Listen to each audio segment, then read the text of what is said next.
Welcome back, lovely people, to the Sisterhood in Session podcast. I'm very excited to introduce you to someone brand new to my community today. I do love this about my podcast. Sometimes I'm interviewing people that I know personally, and sometimes I'm introducing somebody that I've never met before, and that is the case today. So, Hannah Martin, you are very welcome. Thank you. Thank you for having me. It's a pleasure. I have had a little look at what you do, and it's super intriguing and inspiring. You have an amazing story, and I'm very much looking forward to sharing it with everybody. But before we do that, could you just introduce yourself, tell everybody a little bit about what you do now, and then we'll rewind the clock back. So I was advertising copywriter. That was my career. And in 2013, I started a website called Talented Ladies Club. And then I grew that to 120,000 readers a month globally. And then last year, about November time, I launched a new website which is called Rich Retiree. Yeah, so this fascinates me. I'm really excited to find out, how that came about and what inspired you to start it. But we've got a whole story to find out first. So, where in time would you like to take us? How far back are we going to go? Probably where I started Talented Ladies Club, Okay, so what year are we talking? 2013. Okay, so tell us what was happening in 2013. Where were you personally? So I was divorced. I had a son. I had a successful career in London. I lived in Worthing, and I had always worked through my pregnancy with my son, and like from when he was 3 months old, I went back to work. So I'd had like au pairs and people looking after him, and I'd fallen pregnant with in 2009. I fell pregnant with my daughter, with my now husband. And I was initially working in London, but then when I had her, I decided to freelance from home. So I had to build an entirely new career because my previous clients were all advertising big ad agencies in London I worked for. And at that point in time, they wouldn't hire someone sitting at home worthing. So I had to then find like clients directly and write for them. Okay. And I'm a very determined person, so I did. I built up a big freelance, a good, really good freelance career. But at that time as well, I didn't really know anyone living in my town. So I started to get to know other local mums as well. And I was really surprised at how many women who had successful careers and had children, and then they just didn't work. Their career didn't work, and they were either not working at all or doing jobs that really were way beneath where they were and where they should be and what they wanted. And at that time, there was nothing online that talked to these women, that gave them inspiration, that gave them advice. And so I decided to create it. So let tell me about how did you always want to be in advertising copywriting? Was that something that you went through school and thought, yeah, that's my career? No, Tell us how you fell into it in the first place. yeah, I mean, I didn't even know it was a job. I loved art. I went to art college, Oh, amazing. and yeah, and I was a painter. And I dropped out after the second year of art college because I realized I didn't actually want to be a painter, but I knew I wanted a creative job, but I didn't know what that was. And I went to see a career as advisor, and she said, well, maybe you can just paint as a hobby and get a job as a secretary because you don't have any Oh, qualifications. gosh. And that was just really depressing. So I decided if I was going to have a rubbish job, I'd at least have one somewhere really nice. I had an itch to travel. So I worked in an office of a cardboard box factory for a year in Worthing, saved up enough money, and I bought a one-way ticket to Hong Kong when I was 23 and just I'm turned up there. I'm loving this. And this is what I love about these chats is we start talking about, we go, we start off all like, yeah, I did this and then I did this. And then we rewind a little bit further back and we start unpicking all sorts of things that happened that make me go, ah. I love that you traveled, but I also love the fact that you sat in that careers office and went, yeah, screw you. I'm going to be more than just being a secretary and maybe just painting a nice couple of pictures Yeah. on the side. It fascinates me. And even to this day, when you hear about, I mean, my kids are older, 18 and 21. Careers days are still the same. It's still, you still go along and it's still like the same old suspects. You got no offense to the police, very important job. I totally appreciate the hard work that they do, but it's always the same, isn't it? And we go back in time and it just hasn't changed. Why can we not inspire our kids to want to be more then, I'm going to say in inverted commas, just a secretary, because we're all worth more than that, right? Yeah, I mean, there's nothing wrong with being a secretary if that's what you want Exactly. to If do, Yeah. but it shouldn't be the default position for a woman, particularly because what does a woman do? She learns typing and then ends up in an office. It's very antiquated, isn't it? And as you've said, no offense to anybody who wants to leave school and wants to be a secretary. I'm not even sure that that job really exists anymore because everybody works virtually. And I think the more common name for that now is a virtual assistant because most people do that kind of job flexibly around their family and work from home. So yeah, so carry on so you went and got a one-way I love this because I traveled a lot when I was younger. I was a professional dancer, so I got on a plane at 18. I went, yep, see ya, I'm off. And I loved seeing the world. Why Hong Kong? Was it just pluck a name out of, put it in a hat and go, where shall I go? Oh, because in pre-97 you could go with turn up without a visa. What I really wanted to do, because I'd spent a month traveling around America the year before, I really wanted to go to America, but I knew there is no chance that I would ever get a work visa for America. Yeah. And so Hong Kong was different. I'd never been to Asia before, and I could work there legally. So that really was what What made it appeal to inspired me. you? Yeah. So you hit the ground in Hong Kong, not knowing anybody, not knowing what you were going to do. Wait, oh my, I love it so much. It's such a bit of me, like totally would do the same thing. So what was the first thing that you did? Well, I sort of partied for 6 weeks. And I remember waking up one What? morning and realized that was the day when you had physical cash. You didn't have bank cards or anything like I that. miss cash. Yeah. And I remember like waking up and thinking, oh, I haven't got any more money. I really need to find a job. And I got the paper and I saw a job advertised. I went and interviewed for it that day. And yeah, I got the job that day and started working. And what was the job? What did you do? So I was PA to the publisher of like an international finance magazine. Okay. And how did that pan out? Did you like it? Was it a job that made you want to stay put, or was it just a means to an end to get It to was, get more yeah, I mean, cash to I loved party? working. I loved working in publishing, and it made me realize actually I wanted to write. Yeah. Um, I didn't want to be a journalist, but I wanted to be a writer. Um, and at least I was in a, like a creative industry, but I didn't enjoy doing paperwork for other people. Yeah. And at the time, I had a boyfriend who was an art director at a big American agency. And one weekend, he had to go into the office to pick something up, and I went in with him. And he walked in the creative department, and I thought, this is home. Like I feel like I've come back home. Like it felt, Oh, and I was looking at what the writers were doing, and I thought, oh, I could do that. yeah. So I decided I wanted to be a copywriter. So I got I think that the days of like phone books, like I got the phone numbers of all the international agencies in Hong Kong. I phoned them all up. I got the name of the creative director. I got their fax number because this is like pre-email. And I faxed the letter to 50 people. I'm loving all of this because it's exactly what I would do if I was in that situation. I think, back in the day, you really had to hustle, didn't you? It wasn't like today where you can just send a couple of, messages on Instagram and connect with someone. You really had to do your research, didn't you?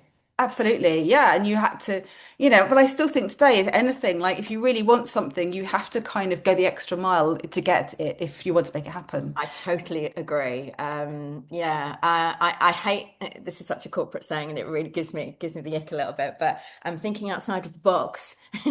Anytime anyone used to say that to me, I used to go, "Oh, it's so cringy," but it's so true because you do have to think a little bit differently about how you can present yourself to people. I remember once I had a gift shop.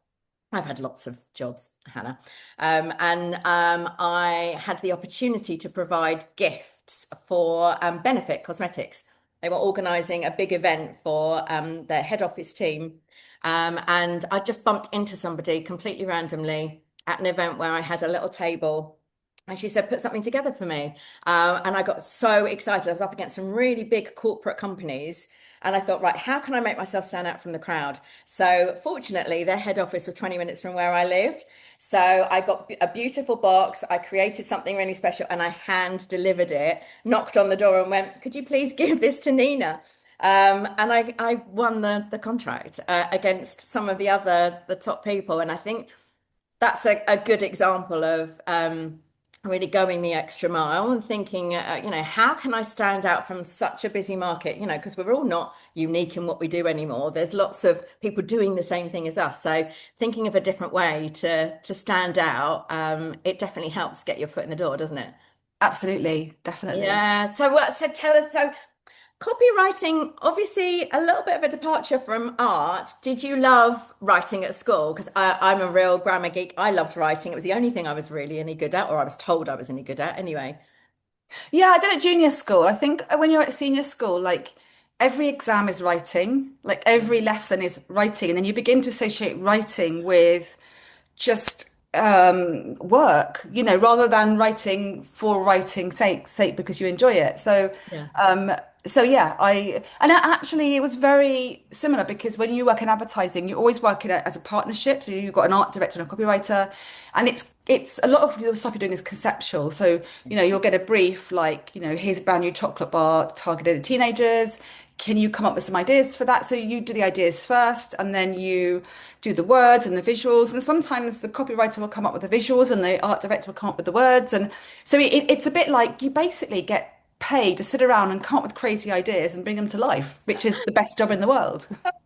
It reminds me of that movie with Mel Gibson, What Women Want, where they sent him off. Do you remember that movie?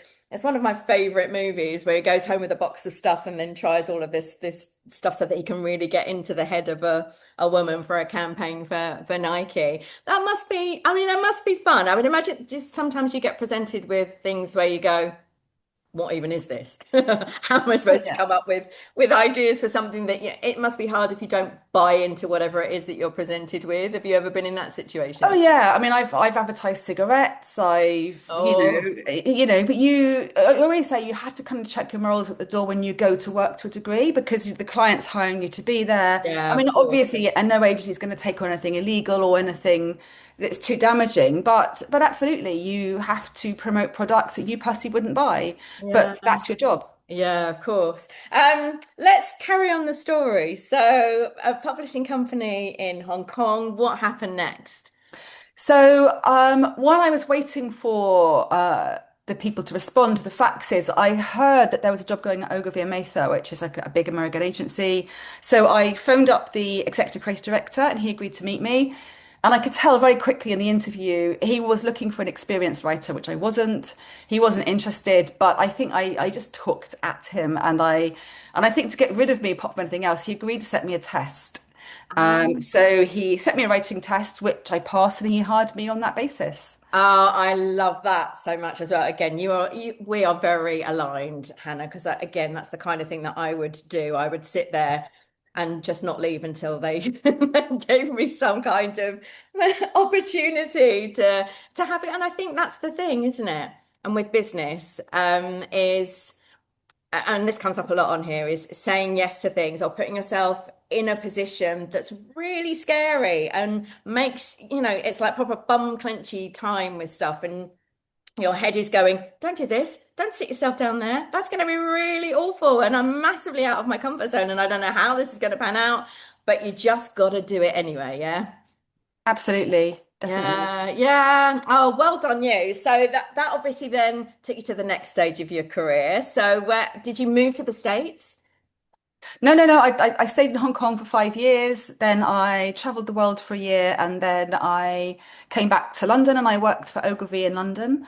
And yeah, and just had an amazing career in advertising. I won loads of awards. Really loved, just still to this day, Yeah, if I had to do any job, I would go back and work in you an ad go back and agency. do it.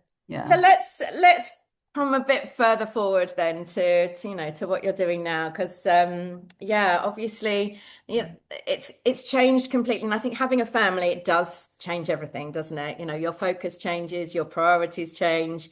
And you do end up sometimes completely pivoting and doing something new. So, uh, yeah, tell us how other things came about. So you've got your lovely family, your two children. Did you? Is it just two you've got? Yeah, catch us up from then onwards. So in 2013, I've got a 4-year-old and a 10-year-old.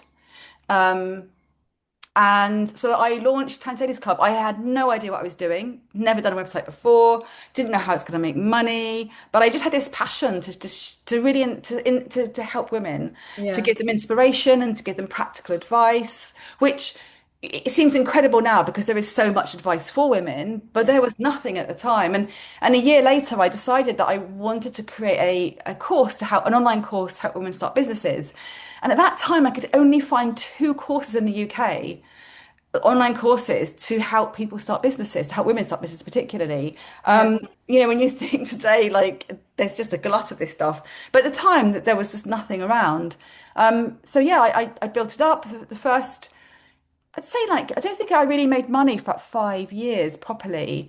But I worked on it. I still freelance, and the freelancing paid my bills. Yes. But I worked often 7 days a week on building the business up. It was a passion. It was a real Yeah. labor of love. And Well, what was, Yeah. I mean, other than obviously you being a mum and knowing, maybe doing a bit of research and thinking there's a bit of a gap in the market here, did you know people like mums that inspired you to set up the business, or was it just I've done a bit of research, I can see that there's a real need for this, and it came from that?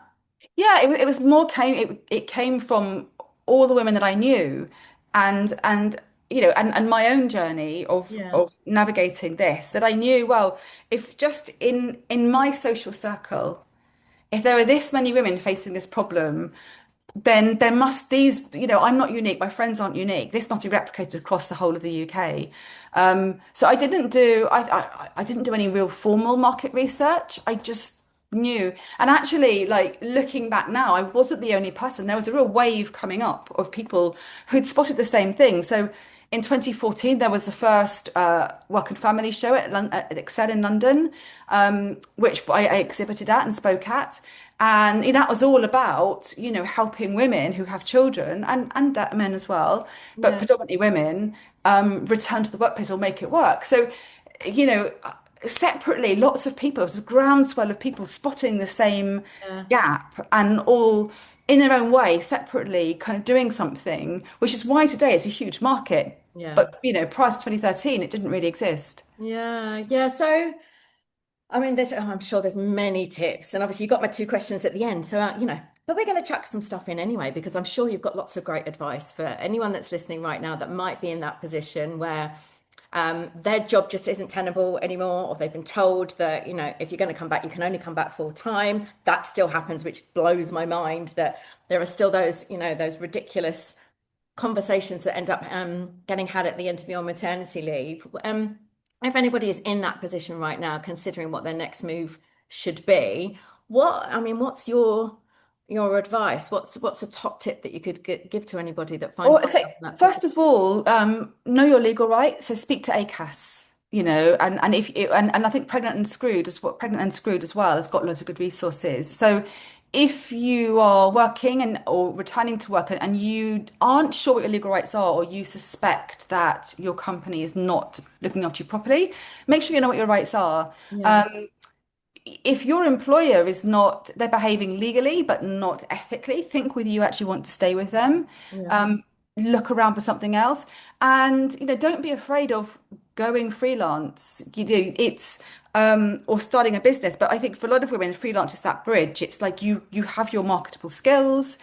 Is there a freelance marketplace for those skills? Can you, as I did as a freelance copywriter, you can get to a wonderful position where you can earn the same money as you were when you're working full time, but you're working on your terms. yeah. Um, It's a scary leap, though, isn't it? I'm going to reference my best friend right now because she's corporate full time. With she's a little bit younger than me, but our children are the same age. That's how we met. Actually, we met at antenatal classes, and she is finding herself stuck right now in a job that she really wants to say goodbye to, but is worried about the financial commitments that they have as a family, and taking that leap from being employed in the security that that provides in lots of ways to being self-employed freelance, trying to figure it out on her own. And I would imagine there's many ladies in that position that are scared of taking the leap. What could you say to them?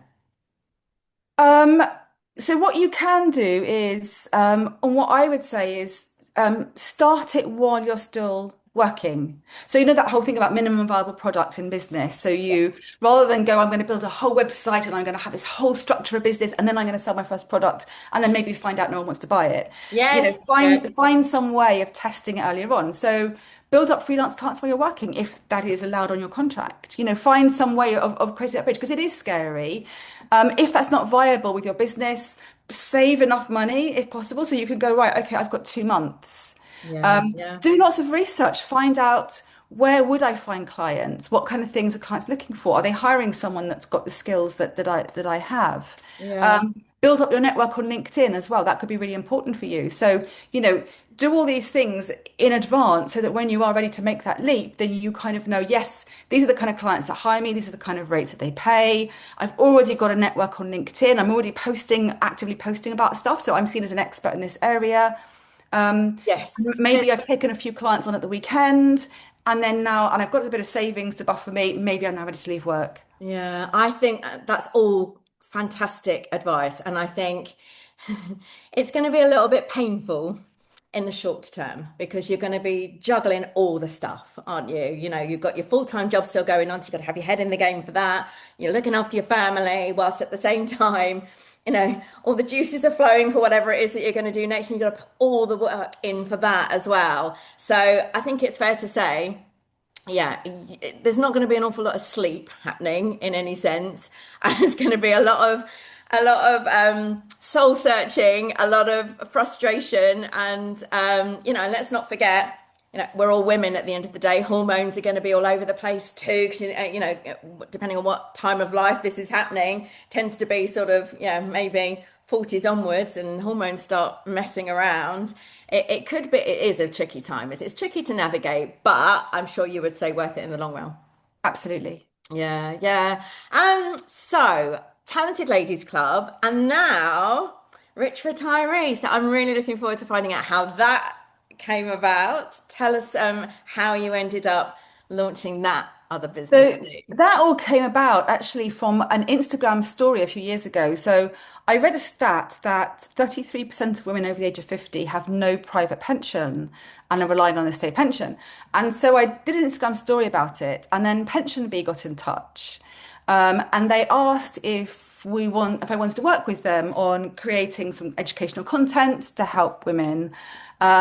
And I did. So I started researching the subject to write about it. And the more I learned, the more interested I became in it, but also the more shocked that I was that actually, first of all, how much money we need when we retire, and secondly, how little women in particular have, and the gender pension gap. And so I just became passionate about that. But then also in tandem to that, I've become more interested. I've always had an interest in this, but more interested in like making sure like my health is good, but as I'm aging and like, I do yoga several times a week, I play pickleball, I eat really healthily. And the things that I was doing in my life to think about what, as I'm in my 50s now, what am I going to be like when I'm 60, 70, and 80? And there's an investment that you have to make in your life now, I think, in your body to have a good retirement. And I'm lucky in my family, I've got really good role models, people very independent, living a very long time and enjoying good health and good lives for a long age. And that's what I wanted. So it all came together that I decided I wanted to help those same cohort of women that I helped back in 2013 that were young mothers. They're now aging with me, and I really wanted to like look beyond menopause, which has come out of nowhere and been absolutely huge. And what happens when you come out inside of menopause and then you're staring down the shotgun of like this is the last bit of your life. Yeah, And the quality of that really depends on what you put into place earlier. yeah. So I wanted to help women plan a retirement, and there are 4 pillars, what I believe of a what I call a rich retirement, and rich not just money, but Yes. rich retirement. So that is money, health, community, and purpose. Those things you really need to have in place to really have an enjoyable later life. Mm. And when I talk about money, I'm not talking about driving a Ferrari and saving up millions. I'm talking about having enough money to live the kind of lifestyle that suits you. Yeah, that you're comfortable with. I'm grinning like a Cheshire cat here because literally everything that you're saying, I'm like, yes, yes, yes.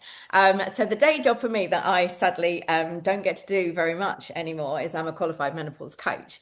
So I literally have conversations all the time about your health is your wealth and how important it is to really listen to your body, figure out what it needs to be able to function at its best. And we all know the obvious ones, don't smoke, try not to drink too much, avoid processed food. But certainly when you're on the perimenopause train, all of that really ramps up a little bit, and you're going to feel so much better if you do really take care of yourself. And you're mentioning exercise, and managing stress. That's a really big one that I'm super passionate about, that I think a lot of ladies really underestimate when their hormones start to change, is it can have a massive impact on your symptoms. So all of these things that you put into place, if you really do start to listen to your body and what it's trying to tell you, will inadvertently help you feel so much better and settle your hormones, and it will be an easier ride. So all of those things that you've just said, and community and purpose, it's literally what I'm all about. And all of those boxes, I want to tick as much as possible. And it's interesting what you said, that defining what's right for you. You might want that Ferrari, and if you want that Ferrari, you go for that Ferrari. But it might be, just like you said, you just want enough to be able to have a comfortable retirement, living in the house that you've dreamt of, in a place that means a lot to you, surrounded by the people that you love, right? Definitely. Yeah, yeah. So what does that look like for you? Where would you like to be, and what would you like to be doing as you get older? I live in a really lovely house by the sea, so and on the south coast. So I'm very happy living here. I really like what I do for work, and I will think I will. I'm always going to need to be challenged. I'm a school governor. I've also I hopefully, if I pass the fitness test, will join the police as a special constable later this year, which No I'm join the way. training course for.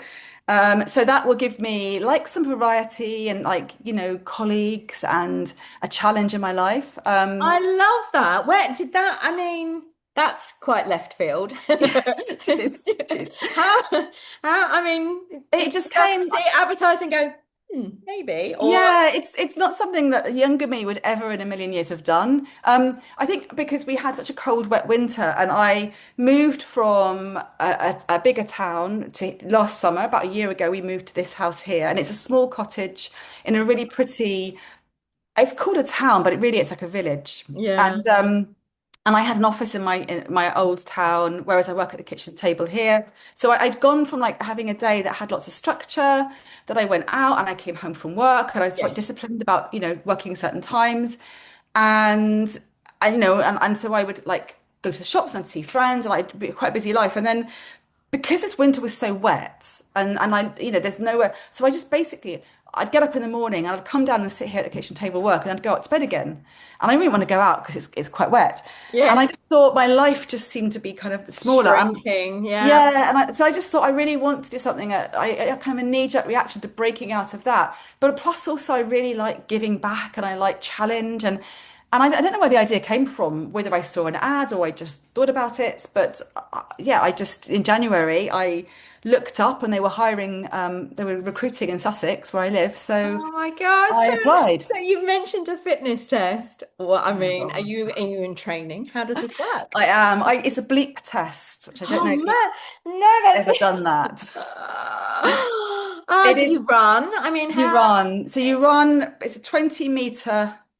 You've got two Yeah. lines and you have to run between it. Holy Between moly. bleeps, which the bleeps speed up as you goes on. It's about 3.5 minutes that you run, but I'm really fit. I'm active and I'm fit, so I didn't train for it because I thought, yeah, I'm really fit person, and I failed You're it. the kind of person that would go, marathon, you say? What, tomorrow? Yeah, Yeah. go on then. I can do Yeah, no, I that. didn't. I failed it. So I am now in training for the bleep test because I'm retaking it. It Oh is, yeah, no. it is hell. It is Oh, absolute I hell. can't even imagine that. But the end goal. So again, I always try and relate things back to business because it's also relevant, isn't it? That if you want something badly enough, sometimes you can blag it, and sometimes you have to actually put a bit of effort in to get to your end goal. Definitely.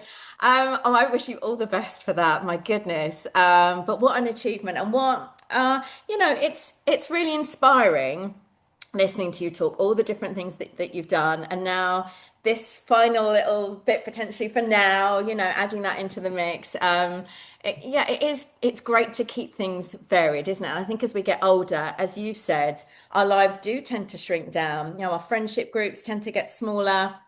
The need to get out the house gets less and less. I find that I don't know where she is. She's around here somewhere, but my doggy is my reason to get out the house. Not today because it's hotter than the sun today, but normally she's my inspiration to get out of the house. And I think, yeah, finding those little things that light you up. The Sisterhood networking group has introduced me to lots of different things, treatments, modalities, classes. I have an amazing community of women that I can tap into whenever I need to, yeah, to really spread the net a little bit wider and not be so insular. And I think it's important, isn't it, as you get older to find whatever lights you up. Oh, absolutely, definitely. Yeah.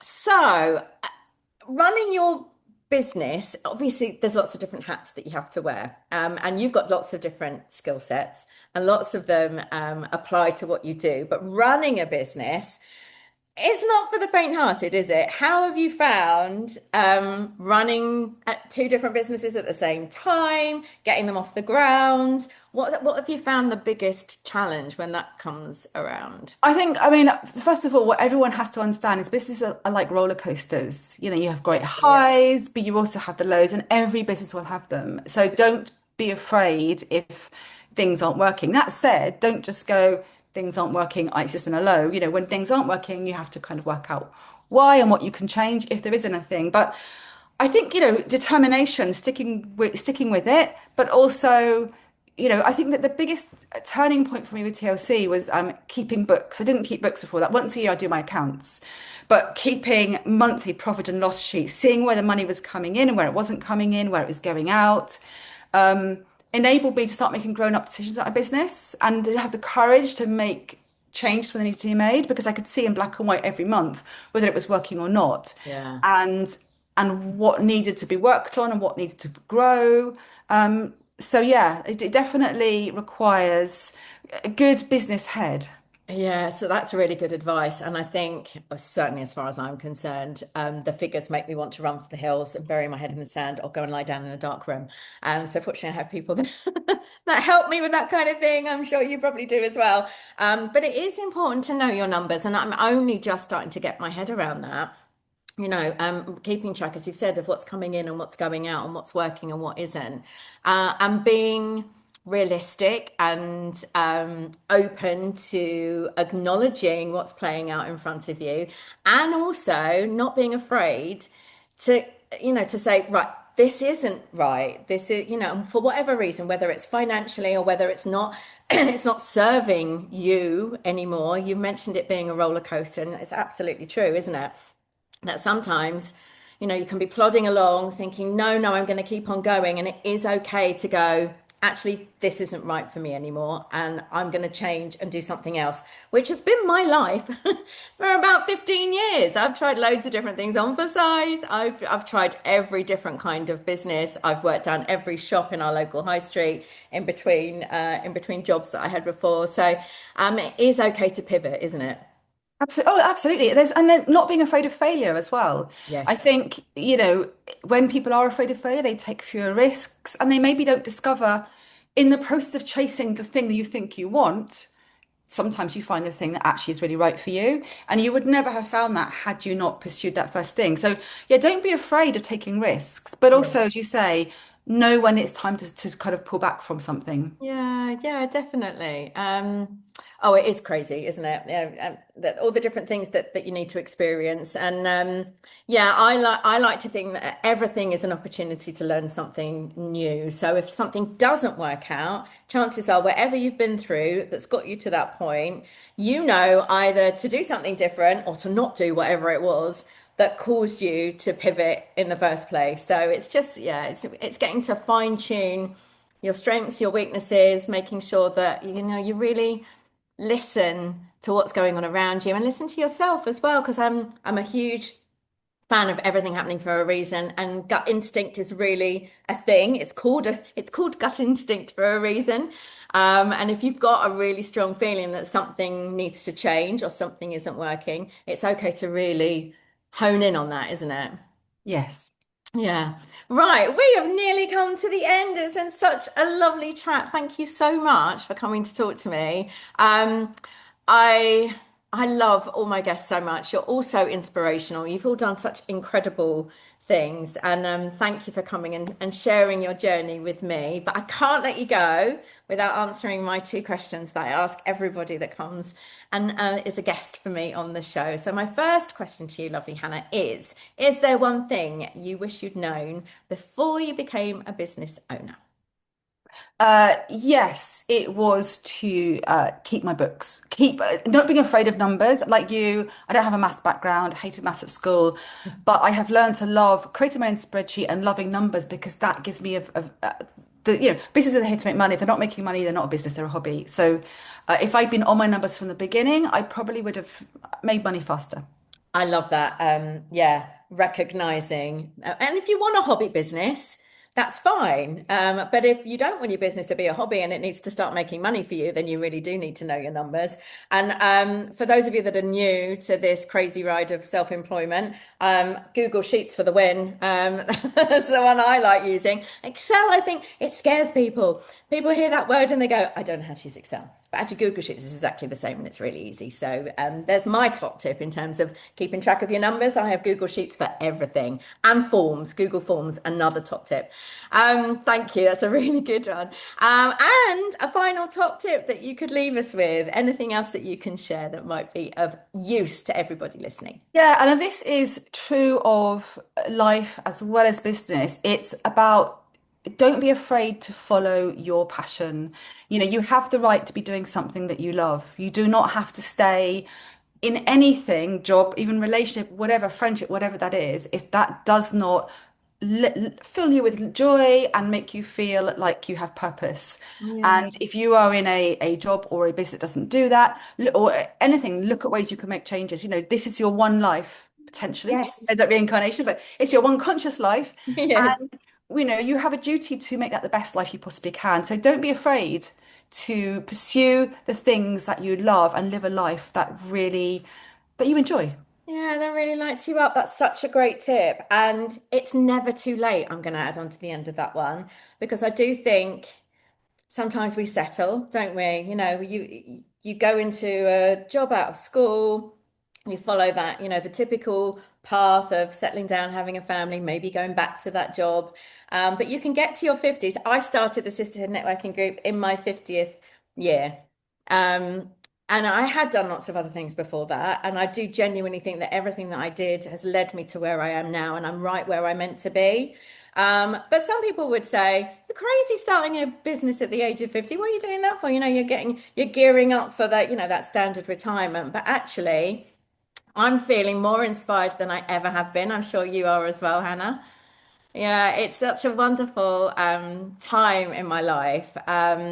And I'm constantly being inspired, obviously by all of you lovely ladies, but it's never too late, is what I would add on. Would you agree? Yeah. Oh, 100%. Yeah, Yeah. definitely.